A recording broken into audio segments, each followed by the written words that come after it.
Welcome everybody to a new episode of Real Freedom Stories. And I'm really excited about what we have to discuss today, which is really talking about passing on a legacy of good financial principles. And so today we have Rachel Teodoro on, and Rachel is a full-time mom, full-time blogger, and she has a great story to share in terms of financial principles that were taught to her when she was a kid, and then principles that she's passed on to her kids. So she lives in the Seattle area, and she's got 3 kids, ages 22, 18, and 15. And so we're just going to talk about financial principles and how she was taught them as a child and how she's now taken them and passed them on to her kids and had some really phenomenal stories. So welcome, Rachel. If you want to just take a little bit and tell us a little bit more about you. Thanks, Mike. I appreciate it. I'm excited to be here and excited to get to know your followers and the people that you're speaking to. I think you did a great introduction there. I am from the Midwest. I grew up in Indiana, went to Purdue University, where I met my husband. I have a degree in child development and family studies. My husband's a mechanical engineer. He does design in the aerospace industry, shocking, around here in Seattle area, right? I was a stay-at-home mom for years and years, and as a form of connection with family, I started a family blog back in 2005 when we were expecting our 3rd baby. So many of our friends and family were in the Midwest and scattered across the United States, and so that was a way to stay connected, and it was so interesting to see as I started to put things out on the blog, more and more people started following us, and I decided I didn't want so many people following us as a family, and I started an individual blog back in 2010, which is just my name, rachelteodoro.com, and I've been writing just lifestyle, parenting tips, mostly a really strong focus of just really living well on less, being frugal and having that frugal lifestyle and mindset, but then also being able to do it well. And so it's so important for us to have a full life and raise our children in that way too, and enjoy life, but then also do the things that we love too. And part of that was staying at home with my family. And since then, my kids are bigger, and it's crazy. You said 22, 18, and 15 for my kids' ages, and I sat there for a second and was like, oh my gosh, they're that big. It's crazy. It feels like they were just underfoot 4 seconds ago. So it happens in a blink, and this blog has just slowly transpired into something a little bit bigger.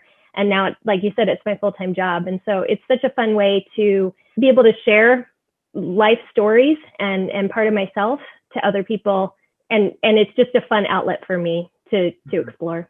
Yeah, and so just to kind of recap for those people listening, for a lot of people, we talk about real estate, we talk about building wealth through real estate, and so there's that real estate piece, and yet I feel like whether you're agents, whether you're admin, whether you're teams, or you have other businesses inside of real estate, there's a lot of moms and dads out there that want to talk about money lessons. Some of us have been raised in different ways. Like, we weren't necessarily taught great lessons, or we weren't taught any lessons, or the lessons we were taught were actually bad lessons. And so I think your story is great, that you had great parents that raised you well in terms of financial literacy. And then you've been very intentional in passing that on to your children. So I think that's where, where can we in the real estate industry learn? It's about how do we teach these lessons to our children? And so in some ways, whatever we were taught is past us now. So we need to either, implement new lessons with our children, or, really do well to raise them well. And so that's kind of the focus here of why we're connecting, and why you're on a more of a real estate focused podcast, is it's really just talking about those financial principles. And obviously part of that is with your mortgage and doing well by that too. So I think a lot of times, people in the real estate industry might have a feeling that they have an image to keep up. And sometimes, people feel like, I have to have a certain car, I have to have a certain house because it's going to show that I'm successful. And, people might choose to do business with me in real estate based on the car that I drive, or based on the clothes that I wear. And, what we find is a lot of times that's just a lie. People want to work with people that they know, like, and trust, and being you is what's most important. And so I think that's where we can highlight for you, what does that look like, and how have you been able to live those principles and live a successful financial life? So So that's why we're talking today. So why don't you just start by sharing with us a little bit about your upbringing and kind of those financial principles that were taught to you at a young age as you started to grow and have a family of your own. My mom was always super frugal. She was the kind of person who would have me invite friends over to go grocery shopping with her so that we could stand in separate lines and she could take advantage of the deals. So like, you get a limit 3 on Pepsi, a special on Pepsi or whatever. And so she would give us $5 and each of us would stand in a different line and purchase those loss leaders at the grocery store. But she's also was, and her mom was too. My grandmother was very, very frugal, almost to the point where it was miserly. And I think my mom was doing a really good job of trying to change that pattern of just holding on so tight that you're fearful, and instead opening up a little bit more so that you can be generous with what you have.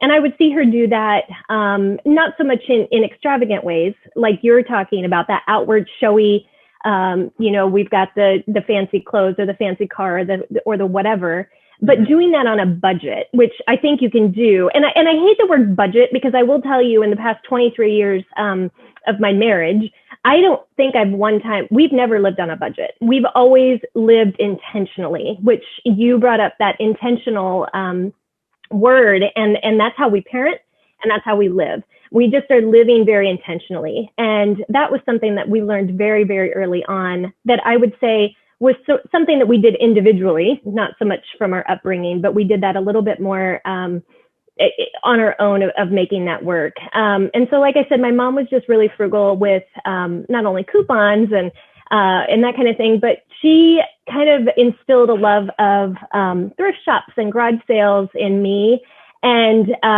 buying secondhand. And there were times where that was a little bit, we'd go to a garage sale, and I was in high school, and it was at somebody that I knew from the high school. And I was like, ooh, I'm going to hide in the car kind of thing. I don't want to go through their stuff. It was before like the whole grunge era. It was before stuff was cool. It was before all of that.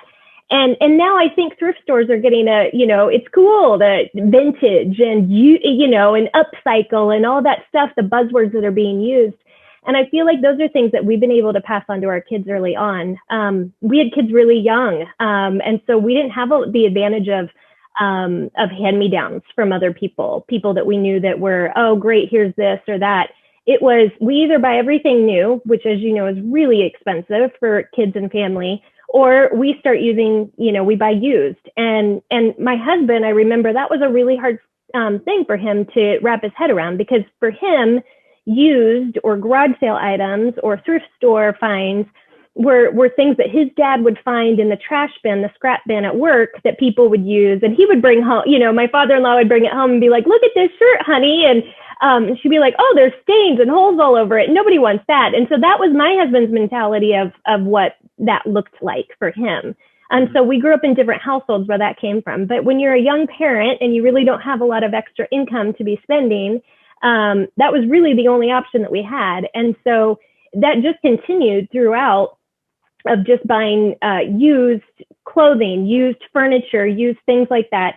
And it was really easy for me to start flipping items, buying something at a garage sale. Our kids would use it for a little bit of time, then I would resell it for 10 times the amount on Craigslist or OfferUp or whatever. And so that was kind of what I did when I was, had little kids. My oldest son actually started a business doing that with 2 other friends. So he had 2 other friends. They would go out garage sailing together when they were about 16, 17.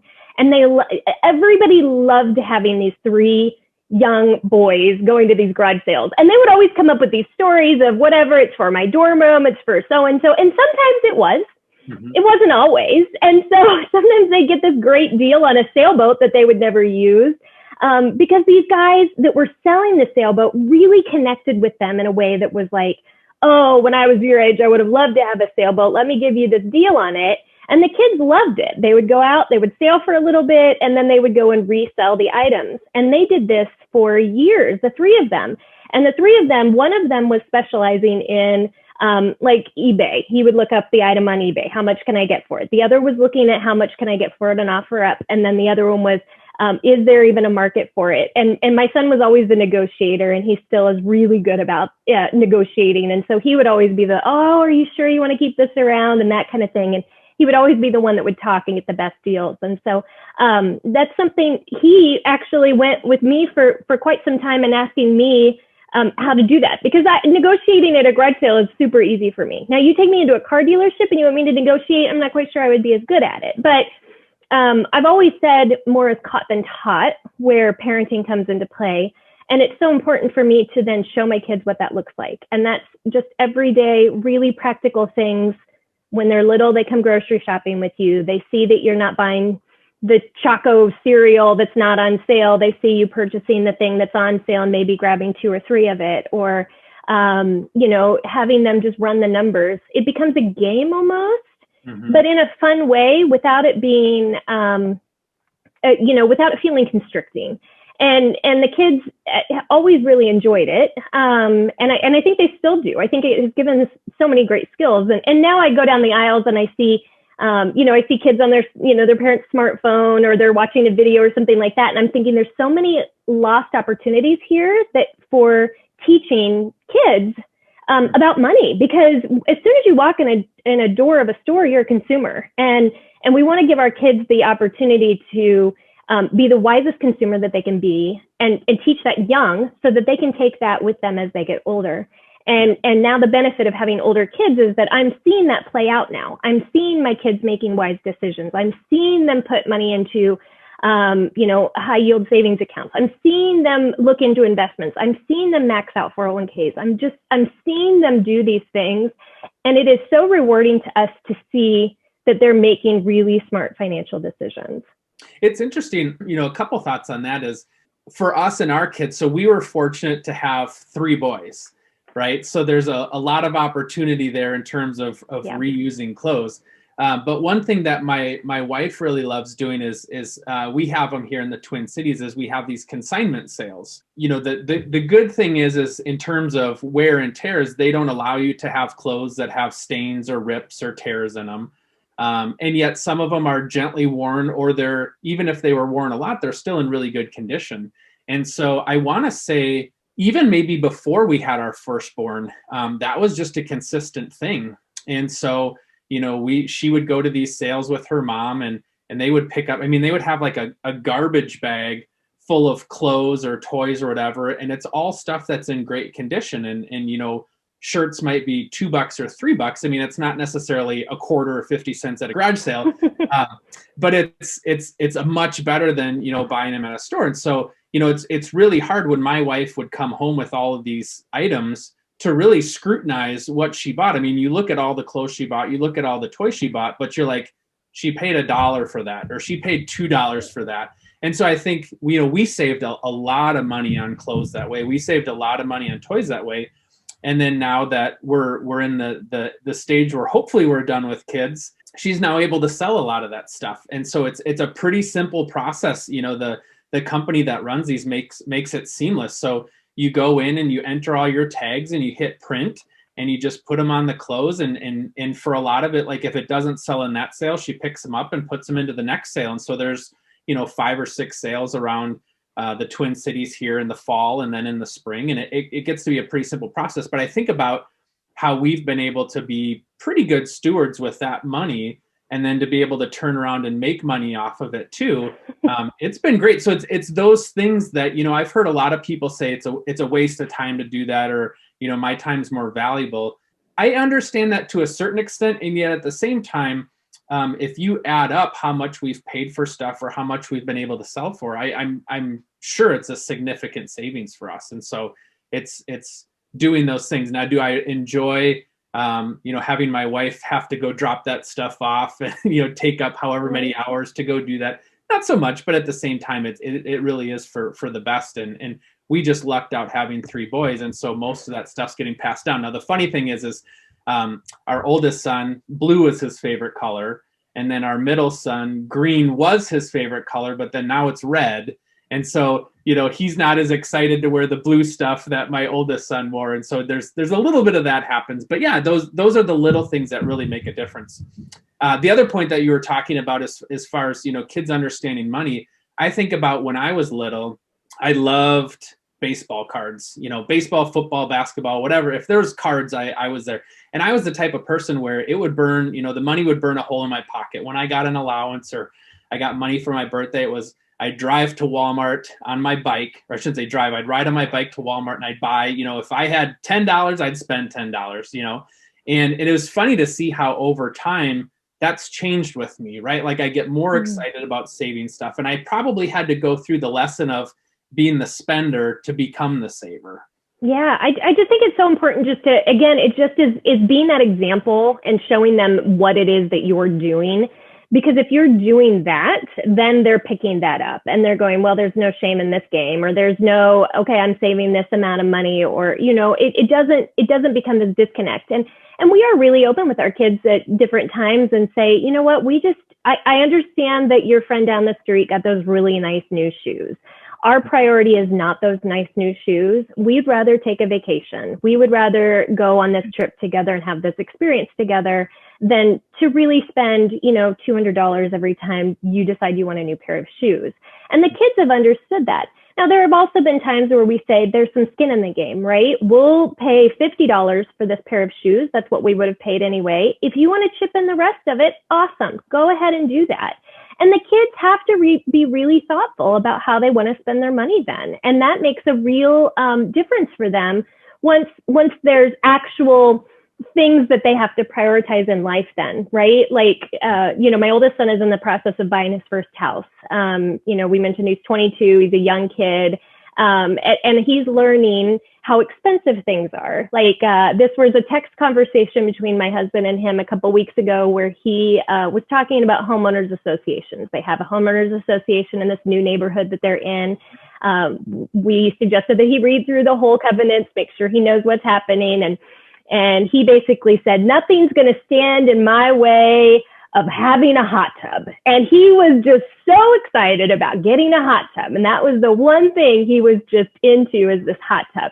And it was, it was so funny to see just how quickly in this text conversation, his desire for that hot tub had become, once he realized he also needed to buy a new refrigerator and they needed a washer and dryer, and oh wait, they need to still finish off the backyard. And so the reality of those things start to come in. And so it's really important to start early with those priorities of deciding what you want to prioritize in that period of time. It was also really helpful for them to also look at how much it was going to cost them, like the time and effort that it takes for them to be able to afford, $15 or $20 of their own money. Well, you could do chores for 3 hours, you could do all of this, or, it becomes a little bit more of that, oh, well, is it worth it? That's a lot of time for me to try to make that happen. I'd have to babysit for, this, for this amount of time. I'd have to take on 2 babysitting jobs or whatever to be able to afford that. And so I think it's so important for kids to start making those connections of what that looks like, because it's inevitable as they become adults. Once you have those adult, buying, things that you have to buy and purchase, it becomes a little overwhelming. We're going to take a brief pause from our episode for a second. Hi, this is Mike Swenson. In addition to running this podcast, I also run a real estate team. And as you may know, there's lots of great agents across the United States, and there's also some agents that aren't so great.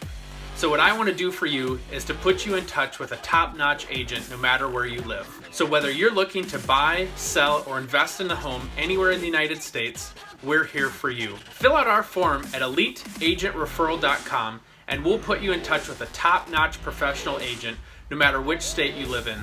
And if you happen to live in the state of Minnesota, we'll be happy to serve your real estate needs. So make sure that you reach out to me at eliteagentreferral.com, and I'd be happy to put you in touch with a top-notch professional agent and give you great service no matter where you live in the United States. Thanks. Now back to our episode. No, I think that's a phenomenal lesson, and I haven't heard it a lot of times phrased in that way, where you really talk about what's the time value of that money for them. because yeah, if it's, I'm going to go shovel a driveway and get $10. Okay. Well, how much time does it take you to shovel that driveway? Well, it takes, 30 minutes. Okay. So now if you want something that's $50, that's 2.5 hours worth of time for shoveling. So is it worth that time or not? I just had that conversation with my kids.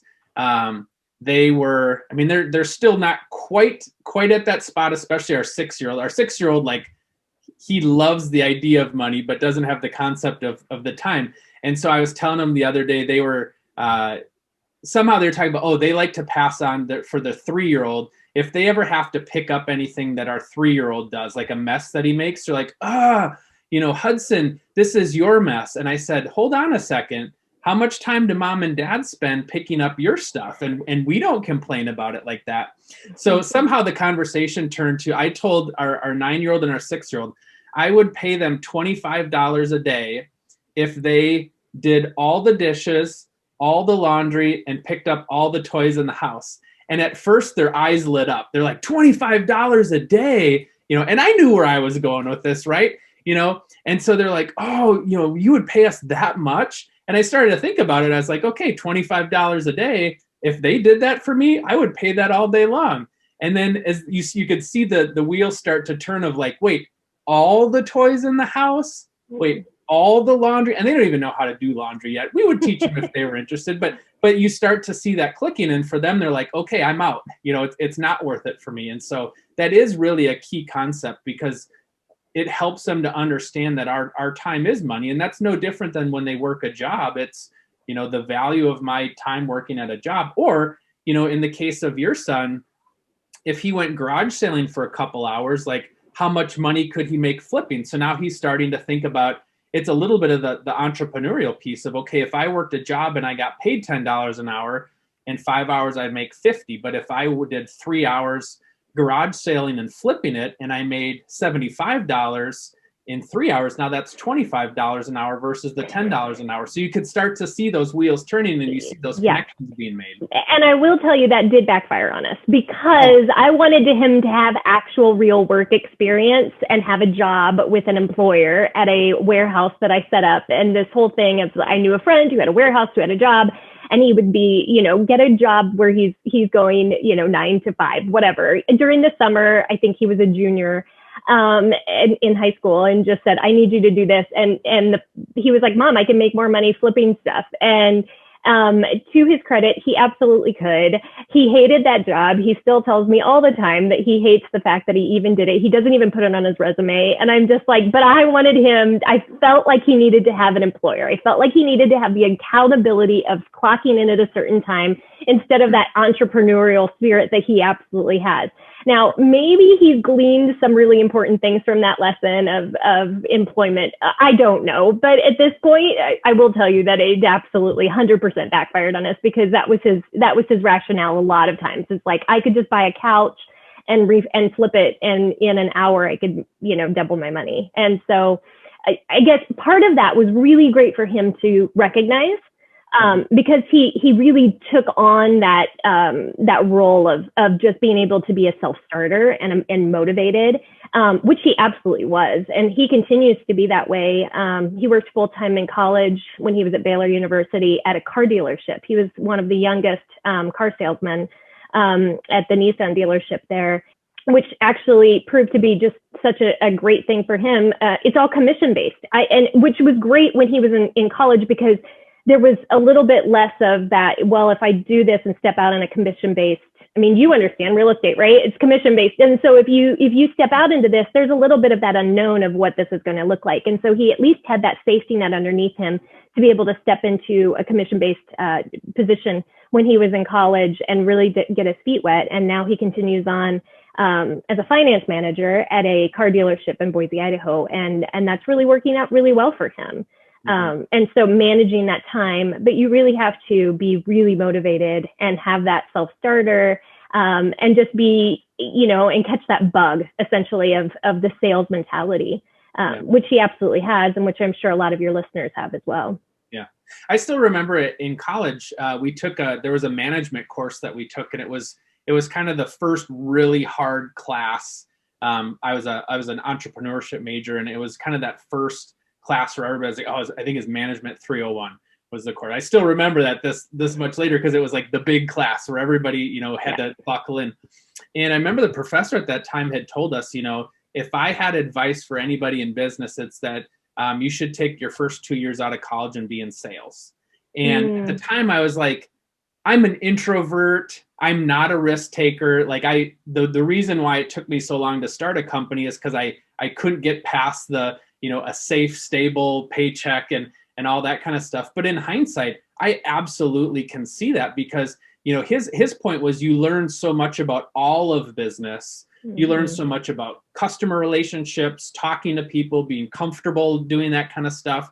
And then there is the piece of, a commission type job. Now you could have a sales job with a base plus a bonus, but there is a piece of, I'm betting on myself, and I have to step up to the plate if I want to make more money. And so I think there's a lot of wisdom in that advice. I just had a hard time as a 22-year-old introvert saying that I ever want to do sales, because I'm like, I'm not going to be like a copier salesman or something like that. But now in real estate, like, so many of those principles make sense. It's here I am 20 years later, wishing I would have done that 20 years ago. And again, I think it goes back to just saying there's a little bit of a safety net under you. When, if you're right out of college to start into a position where you're doing sales for 2 years, you've got less responsibility. You're probably not married. You probably don't have kids. You probably don't have to worry about, X, Y, and Z payments that really need to come in on a regular basis. And so it's easier to kind of slowly dip your feet in and get them wet, and then make that decision as, is this for me, or those life lessons that you'll continue to take with you throughout. And so as parents, that's important for us to be able to support our kids in that way, and make sure that we are that kind of safety net underneath them, of that sounding board, and that example. And it's just been this slow, like, tether that we've released as our kids get older, so that they can make that decision for themselves on how they want to live, and what choices they want to make in their future. Now, one of the other things that we want to talk about here is college and school loans, right? And, you talked about how, your goal is to try to really have your kids be free of that when they graduate. And that's something that, is afforded to you by your parents. Talk a little bit more about that. Yeah, it's so important to me. I did not realize that this was such a controversial topic, and it has become more so. And people have really strong feelings about it, in both ways, because, we've got several people in our friend group who have said, well, I worked through college and I thought it really made me understand the value of my education. And I 100% agree, because there were classes that I showed up for maybe twice the whole semester, and C's get degrees, and I felt totally fine with it. And so I understood that. But my parents said that the biggest investment that they could make would be that into their children, and had said that they would pay for our college education. It's interesting to me. There's 5 of us. I'm kind of at the bottom half. I've got one younger brother. Out of all of us, I was the only one that saw that through with a bachelor's degree. And so, but it was important to me to kind of follow that up and to have that. And it was really, what helped us. My husband and I, had a surprise pregnancy in college. We weren't married. It was one of those things where we had to figure out what to do with life. And so both of us were college students, and I got pregnant and decided to get married and have a baby. And so we're graduating with a 2-year-old with bachelor's degrees. And so that was just a really, an interesting time in our lives. It was a lot, but because we had our parents help, they continued to support us throughout. We were able to seamlessly continue as full-time students without having to go take on jobs and all this other debt that once we graduated, we would just be swimming out from underneath. And so we had this really strong foundation coming out of it that really gave us a leg up to be able to, okay, now we don't have any college debt. I can choose to be a stay-at-home mom like I want to be and raise my kiddo. And my husband could, pursue a job in engineering. And it was such a freeing time for us to be able to have that. And to just feel like we had that extra step up. And so for us, as our kids have gotten older, we've always said, this is kind of what, if you want to go to college, if this is the path you want to pursue, 100%, we want to be able to support you. And college has gotten really expensive. And so our goal has been to say, we'll pay the same amount if you go in-state tuition. You won't have any student loans, nothing like that, to the most expensive university in our state, which is about $30,000 a year. So we've said, we'll pay $30,000 a year for you to go to school for 4 years. We're not doing this whole, you're not rounding this out. We're not taking our time. We're not doing 6-year process. 4 years, we'll pay $30,000 a year for you to go. Our oldest son made a decision to go to a really expensive private university. And he had applied at 11 different universities. He had gotten accepted to many. He's a smart kid. He got some scholarships and things like that. And as he was narrowing down what he wanted to do with college education, we had to come up with a spreadsheet and said, Baylor University is going to cost you $64,000 a year. Now we pay half of that. How are you going to take care of the rest of it? And they were big boy decisions that he had to make. And we took him out with a spreadsheet and said, if you choose to go to our in-state university, which is a fabulous university, if you choose to go to this private university in our state, which is a fabulous university, we will pay the full lump sum. If you make a choice to choose this university in Texas, you're going to have to take on a little bit of student loan debt. And over the course of he graduated early. He was motivated. In 3.5 years, he took on about $20,000 worth of student loan debt on his own that we didn't pay for. And he got scholarships and he worked full time. And he's been really conscious about paying that off. Now, our daughter is at a university where it's a reciprocal, they call it WUI. I can't remember what it stands for, but it's a reciprocal university where even though she's out of state, she gets the in-state tuition rate. And so by the time she graduates with her nursing degree, we'll pay for all of it. And so our kids understand that. They know what that looks like. They have choices. We don't want to limit their choices and say, no, you can't choose to do what you want. You can't choose to go to the university that your little heart desires. But these are the decisions that you're taking on and you're making. And again, it's those big boy decisions. But for us, it was really important for us to be able to pay for as much as we could. $120,000 seems like a whole lot of money to cash flow for 3 kids, over the course of time.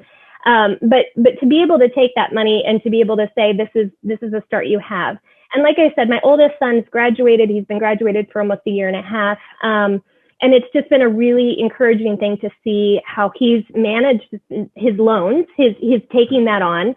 We wish he didn't have to take any on, but at the same time, it's expensive. College is ridiculous right now. But those were the choices that he made. And it'll be great for our daughter to not have any of that student loan debt as she comes out of college and to be able to start fresh. Now, because of that, our son has been able to, and he has a big shovel. He's got a good job. He makes twice as much as my husband makes. He has a lot of money to be able to make his choices. And so because of that, he's 22 and he's buying his first house. And so if he had hundreds of thousands of dollars worth of debt, that'd be really difficult to do. And so I think that as a parent, it was really important for us to set up that legacy of paying for the education as much as we could in that regard, but then as much as we can in the other kiddos, so that they have that fresh start of being able to get into the workforce, to get into early adulthood on the best footing that they have. And I think, one of the things that we always tell our clients when we're advising them on buying or selling is we said, we want to let you know what's at stake so that you can make an informed decision. And that's really what this conversation is about. We had one of our past guests that was on, I think it was episode 19, Kelly Blodgett. She talks about how she had $60,000 in school loan debt when she graduated, and she made the minimum payment. And she just thought, if I make the minimum payment, like it's going to eventually go away. So after 8 years, she looked at her statement and saw she still had $46,000 left. And she's like, wait a minute, I paid for 8 years and it's only gone from 60 to 46. Like, you've got to be kidding me. So then she went on a mission over the next 20 months and paid off the remaining 46,000. So what took her, 8 years to kick down 14,000, she now kicked down the last 46 in 20 months. And it's because she understood now what's at stake. And I think that is the responsible piece here is, you can make a decision. You just have to be informed about what's at stake here. And I think about my time, my parents had told me similarly, like, we'll pay a certain amount. And I half knew and half didn't know what that meant in terms of like, it felt a little bit like monopoly money at the end of the day. I chose to just live in the really nice student housing one year versus, living at a house with some of my friends, which would have been like probably $300-400 a month less because I didn't think about it. And it's like, oh, I'll just get this meal plan versus this meal plan because I want to be able to eat more if I need to, and so I kind of understood it. But then at the end of the day, for me, what flipped was after a couple years, and I had the school loans and I started to pay them down as we did an investment property that we flipped. And after the flip, we paid off the rest of the school loans with that. So, there was a period then where I understood, okay, this is what's left. This is what I can do to eliminate it. And we did. And so, fortunately, we were at a time where it was kind of before school loans really took off. But that's the thing. Yeah, each parent is able to do a certain amount of things, but you just have to have that conversation, that education piece with them of, okay, this is what it means if you choose this school, if you choose that school. This is what your debt's going to be. If we're able to pay or willing to pay for part of it, this is what it knocks off. But they have to have those decisions now, because if they don't understand it going into college, you're going to have a real hard time understanding it after college. Well, and it goes back to that word we talked about, intentional, right? You have to be intentional with how you are not only parenting, but how you're spending money, how you are choosing to live your life. And as a 42-year-old woman with a college, a kid who graduated college already, another one who's in college, we're a little on the younger side of things. We didn't have a whole lot of time to build up, I didn't work for a long time to be able to build up a lot of that high earner type stuff in the beginning. But our priorities as a family, as a husband and wife, my husband and I had really made it a priority to want to do this for our children. And that meant, forfeiting, other types of things that we would normally do, or continuing to shop at garage sales for all of our clothes, or, making those choices that we have to make to just say, this is how we're going to do this for our family, because this is more important. And for us, making that decision and saying, this is more important for us, became out of us being intentional in the very beginning. And you have to make that decision in the very beginning, because it takes such a long time to make those choices. And if you are, let's say you feel like this is overwhelming already and your kids are getting close to college age or whatever, and you're going, I don't know how I'm going to pay for this. Again, it's making those intentional choices right now to say, this is what I can do. And this is how I can change my lifestyle to help my kids, or help create a legacy of wealth for our family, so that we can be giving and generous in the future. Mm-hmm. And it's just making those decisions early on to just, again, intentional that's just been our word for parenting and as a family since the very beginning. And it is difficult, thinking about where I was going into college. I knew I probably wanted to do something in business, but I didn't really know what, and I think that's the tricky part too, is, to purposefully choose Baylor. And I could be wrong. Like, he probably had a good idea of what he wanted to do, and that's why he was choosing Baylor. Am I right or no? No, you're absolutely right. Okay. But if I didn't know what I wanted to do, I wouldn't necessarily know, like, I want to go to Baylor no matter what, because I feel like that's going to give me the education that I need. And that is the tricky part, is, yeah, right. If you've got somebody that doesn't know what they want to do with the rest of their life when they go into college, how am I going to choose a school that works for me? And that's okay, right? Once again, it's having an informed conversation, telling them what's at stake, and helping them walk through that. Maybe you choose, I remember my parents had talked to me about, you could choose to go to a community college for 2 years, save a lot of money, and then transfer to the school that you want to go to after that. And the degree is still going to be the degree, right? And you might save some money along the way. And I felt like, it was a little bit like monopoly money. So I didn't necessarily have that relationship with that number. And at the same time, I thought from a friend standpoint, like, it'd be harder to make friends after 2 years, and so that's how I helped to make those decisions. But there's a lot of ways to slice and dice it. And I think spending more time talking with your kids about that really does matter. It's well worth the time of the conversation for them to understand all those nuances, because if you don't understand it, you're going to have a big ball and chain around your ankles for the next 10, 15 years if you've got all that loan debt. And I don't know that we would have encouraged him to pursue a degree in, underwater basket weaving and take on that amount of debt, or to pay for it and say, this is a great idea. It is exactly what you said. He knew exactly what he wanted. He had done the research. He said, these professors teach there. This is the history that they have. I mean, understanding that and knowing that made us feel more comfortable in his decision of knowing, okay, he totally understands it.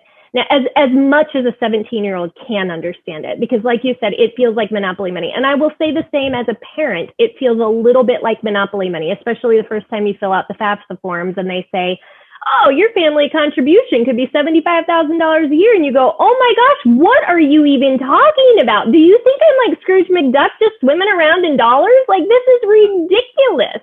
Yep. And so yeah, it just feels, the whole college system right now just feels like monopoly money. But for us, it was so important for us to set that foundation, to set that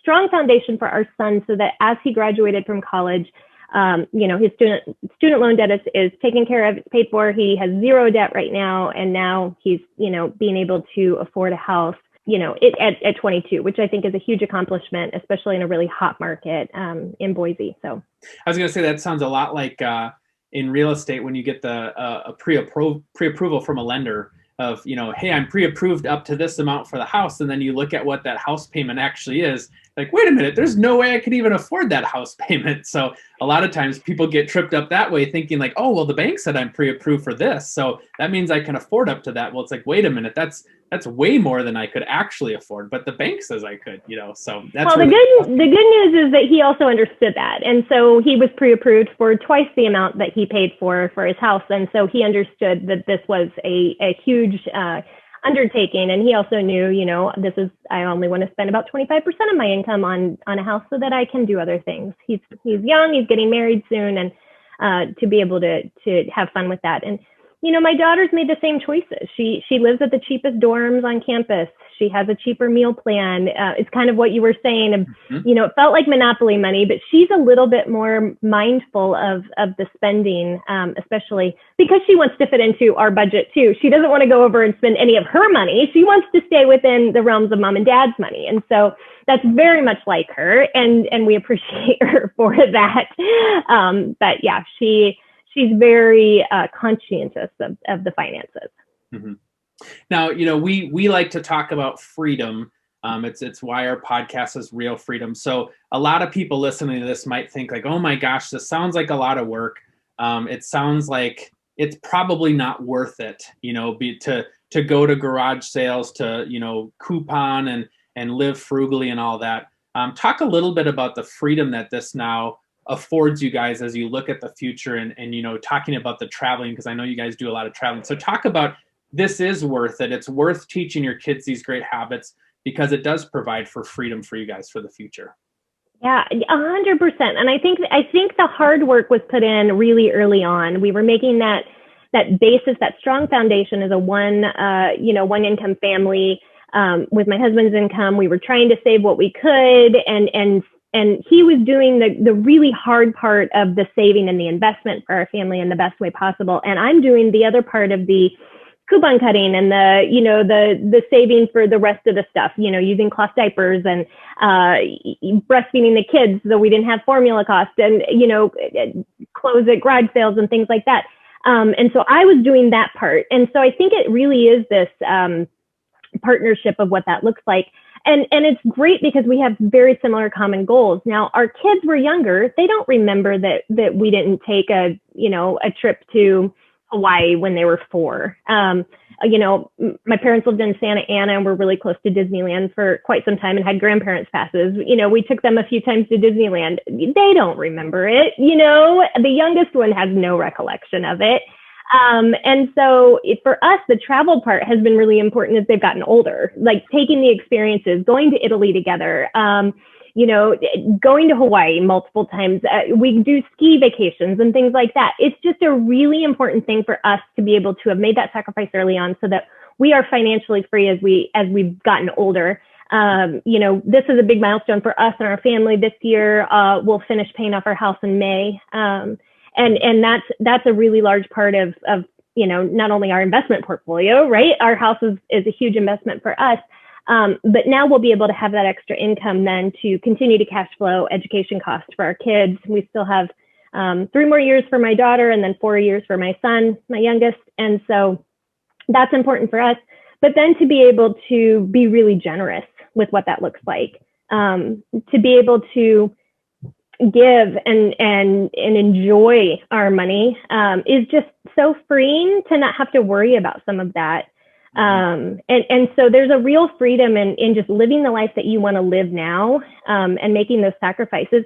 And I continue to shop at garage sales. I love Goodwill Outlet. I think it's fabulous. I have no problem wearing somebody's used shirt or sweater.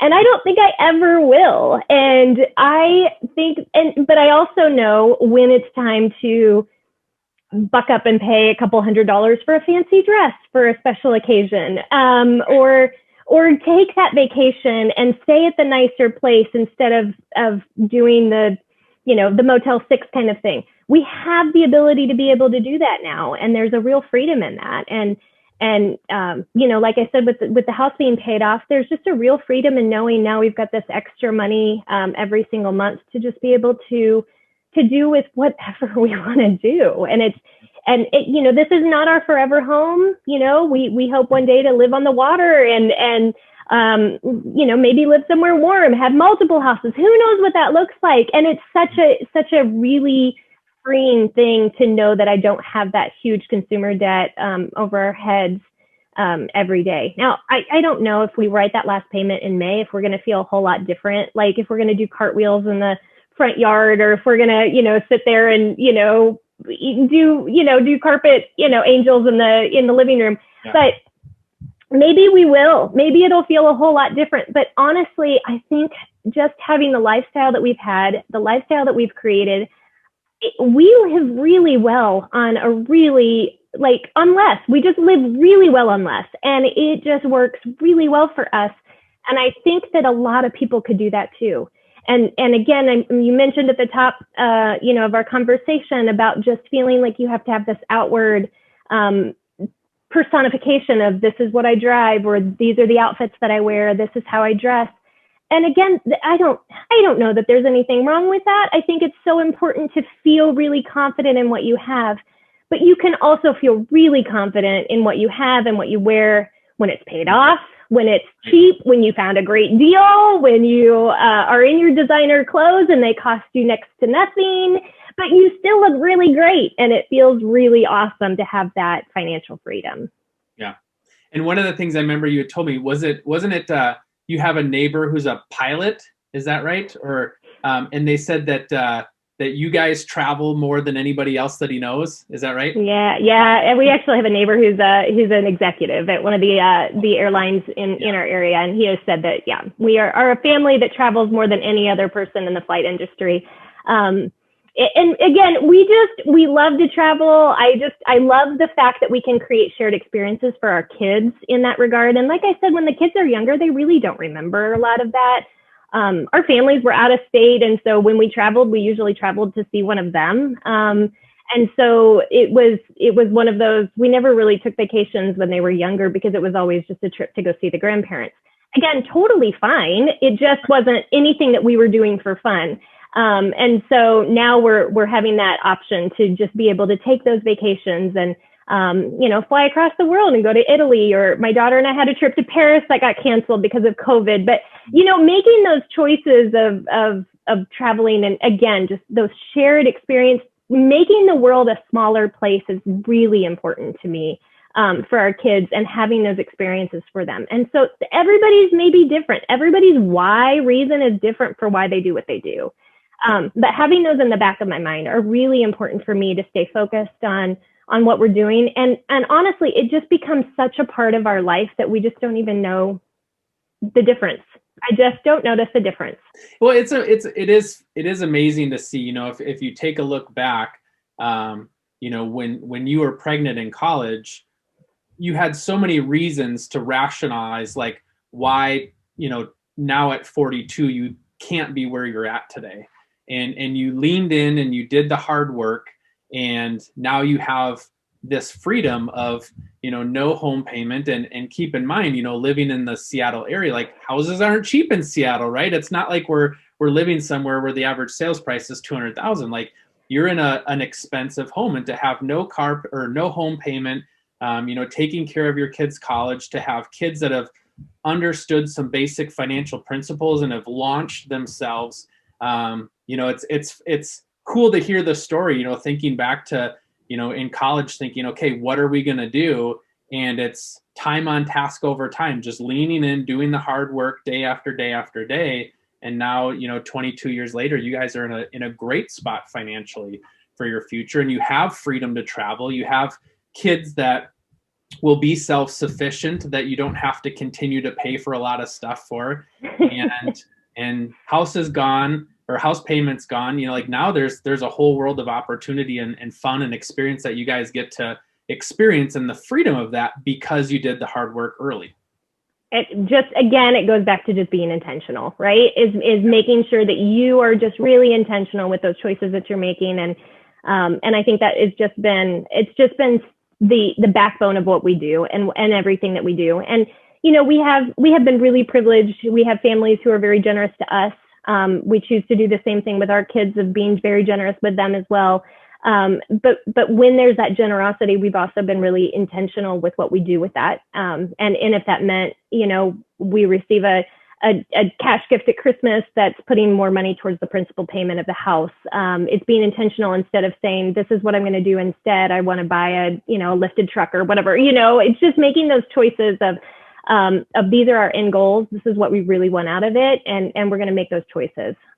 So for those folks that have heard your story and, it's resonated with them, how can folks find you and follow you and reach out to you to hear more? Well, I have my blog that I post on a couple times a week, RachelTeodoro.com, exactly how it spells or sounds to spell. And then I'm all over social media at Miss Rachel Teodoro. You can find me over there, and I'm giving lots of practical tips. Right now, we're in the middle of a blog series, a money saving blog series, where we're in frugal February right now, and it's a no spend challenge month, and it's proving to be a little bit more difficult for me this month. I don't know what the problem is, and I think some of it is just one of those interesting things of life where I just get sucked into boredom, maybe. I don't know. So if you want to join us on that, we've got that going on. And I'm just share really practical tips about how you can make this part of your lifestyle without really feeling like it is a sacrifice for you, that you're just living well on less in the long run. So RachelTeodoro.com or Miss Rachel Teodoro on social media. Awesome. Well, thanks so much for coming on and sharing the story of your family and your kids. It's been great to hear it. Awesome. Thanks, Mike. Appreciate it. Hi, this is Mike Swenson. In addition to running this podcast, I also run a real estate team. And as you may know, there's lots of great agents across the United States, and there's also some agents that aren't so great. So what I want to do for you is to put you in touch with a top-notch agent no matter where you live. So whether you're looking to buy, sell, or invest in a home anywhere in the United States, we're here for you. Fill out our form at eliteagentreferral.com, and we'll put you in touch with a top-notch professional agent no matter which state you live in. And if you happen to live in the state of Minnesota, we'll be happy to serve your real estate needs. So make sure that you reach out to me at eliteagentreferral.com, and I'd be happy to put you in touch with a top-notch professional agent and give you great service no matter where you live in the United States. Thanks.